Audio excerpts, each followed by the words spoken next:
Once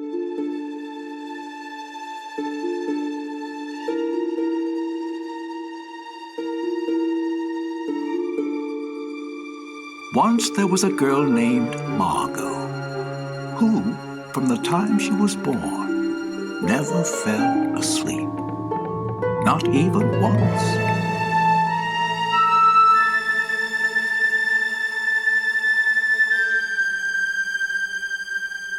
Margo would lay awake endlessly. For inside Margo's mind was a unique problem. Most people could turn off their minds at night, but not Margo. The switch to turn her brain off and on wasn't as simple as that. Her mind was full of a great many knobs and switches. And even though her brain had an operator to help with the switches, the operator was too scared to go near them.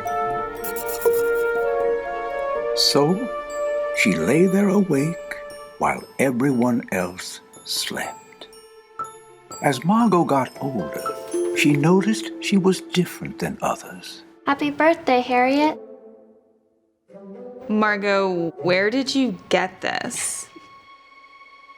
I made it. Oh my god, this is my favorite. As the day would pass and others fell asleep, Margo wondered what made people tired. She thought perhaps it was yawning. Yawning was like a more elegant way of burping. And although they didn't know she'd never slept, Margo's parents suspected that something was not quite right. The doctor couldn't find anything wrong with Margo. She simply couldn't sleep. The neighborhood Margo lived on was a small, quiet street where everyone knew everyone. Happened again. I woke up in the weirdest position. Every morning my hairdo's a mess. I swear, I thought I saw someone walking around last night. Who would be up that late? I thought I saw someone too, just a few nights ago when I couldn't sleep. Oh no, maybe it's a cat burglar. Well then, we're all doomed. Nobody locks their doors around here. Oh, it was that little Petey Cornwall Jr. You know, he sleepwalks. Does he really? Ended up on my lawn chair last summer. Almost turned the sprinklers on him. Well, that explains it. Do you have a 3? Go fish. What if it is a cat burglar? Or a crazy maniac on the loose. Well, one thing is for sure. They always come for the most beautiful ones. But I'm not scared. You're so brave. When the sun set on Hillside Drive, everyone but Margo started to get ready for bed.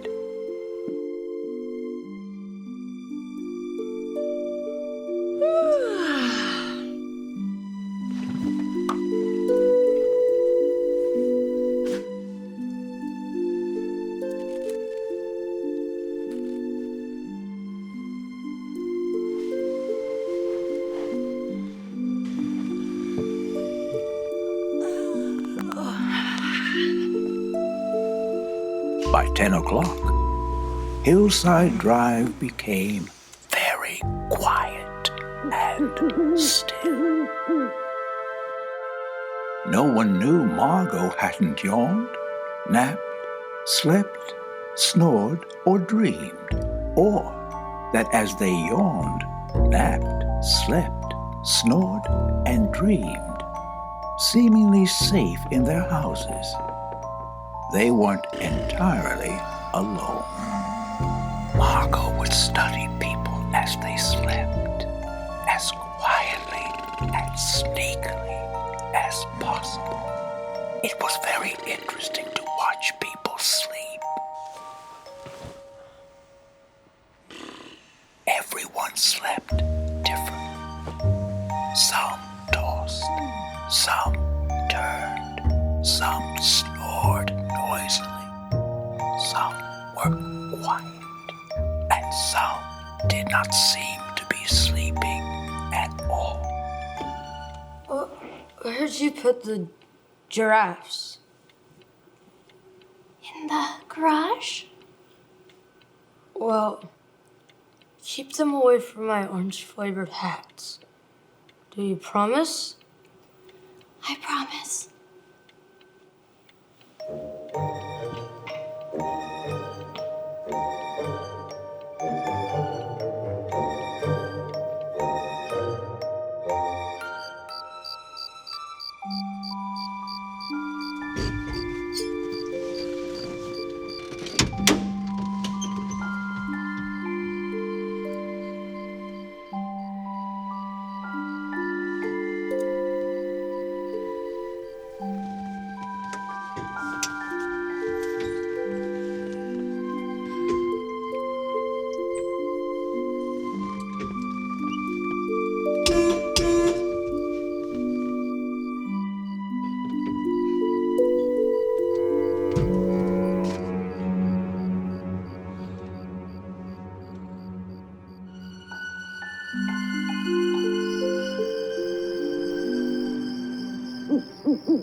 Often, someone would wake up thinking they had done something funny in their sleep, not knowing who was really behind it.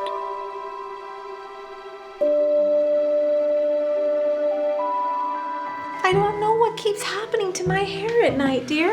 It looks lovely, dear.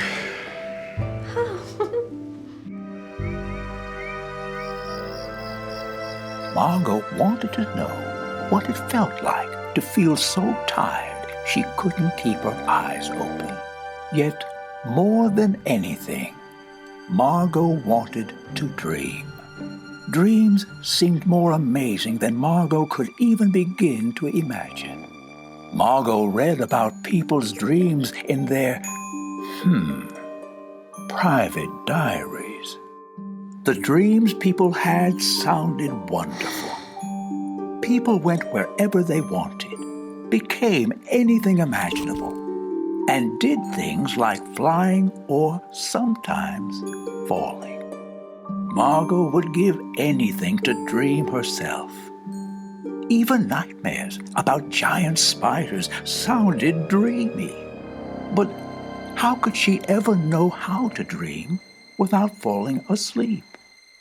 And then Margo had an idea.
Mr. Sandman, bring me a dream. Make him the cutest that I'd ever seen. Give him the word that I'm not a rover, and tell him that his lonesome nights are over. Sandman, I'm so alone, don't have nobody to call my own.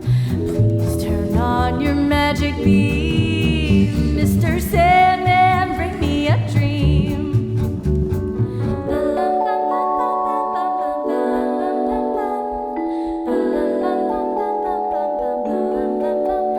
Mr. Sandman, bring us a dream and give him a pair of eyes with a come hither gleam. Give him a lonely heart like Pagliacci and lots of wavy hair like Liberace. Sandman, someone to hold would be so peachy before we're too old. So please turn on your magic beam, Mr. Sandman, bring us, please, please, please, Mr. Sandman, bring us a dream.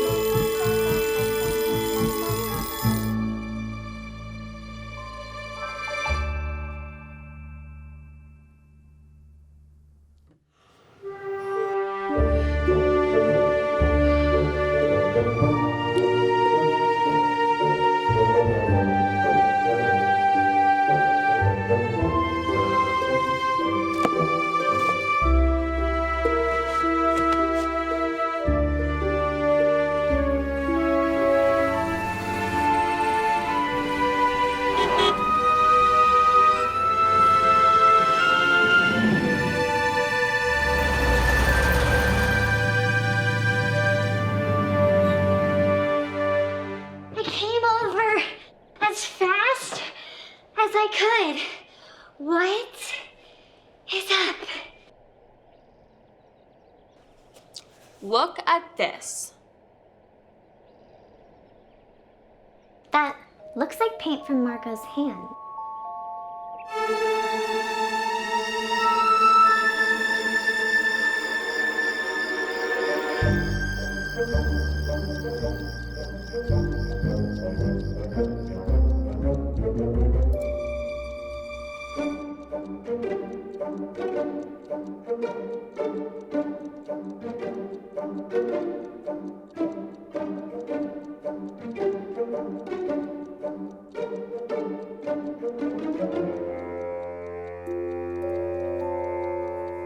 I knew it.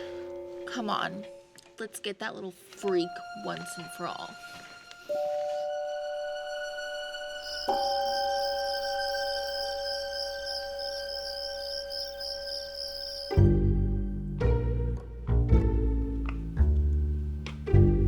We shouldn't be here. Shh. On the count of 3. 1, 2, 3. Where's my diamond?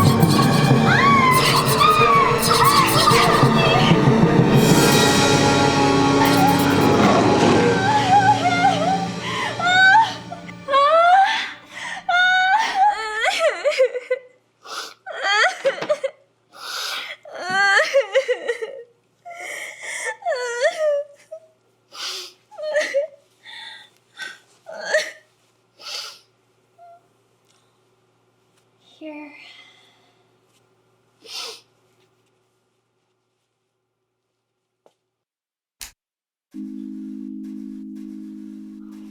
Margo, did you make all of this? It's amazing. Wait a second. Are you the one that's been sneaking around the neighborhood at night? I can't sleep. I've never actually ever slept. Not ever? Is that my Mr. Hoppers?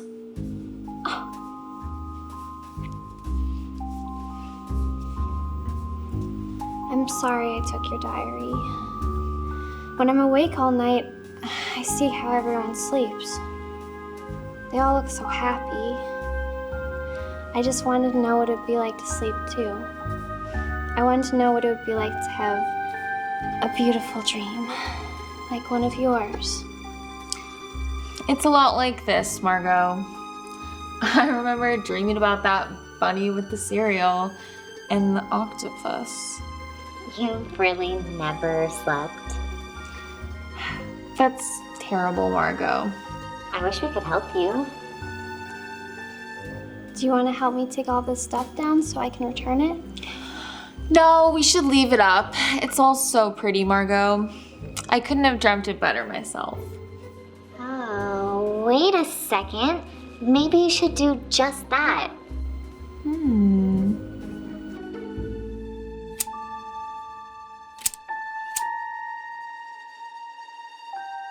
Dear Diary, last night I had a dream. I've had this dream many times before, ever since I was little. I was crawling into Margo's head through her ear until finally I was inside of her brain. I had a very important job to do here. I was the one that had to shut off her brain so she could sleep. I had always been so scared to do it, but I guess I couldn't let her down. The worst part was there was always this scary spider, and I would run away. But not this time. The spider said it could help me. It knew a lot about Margo's brain. It told me which buttons to press.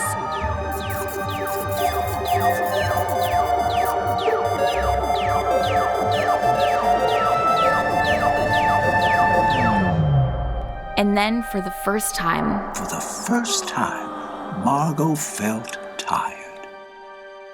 She closed her eyes slowly and slept.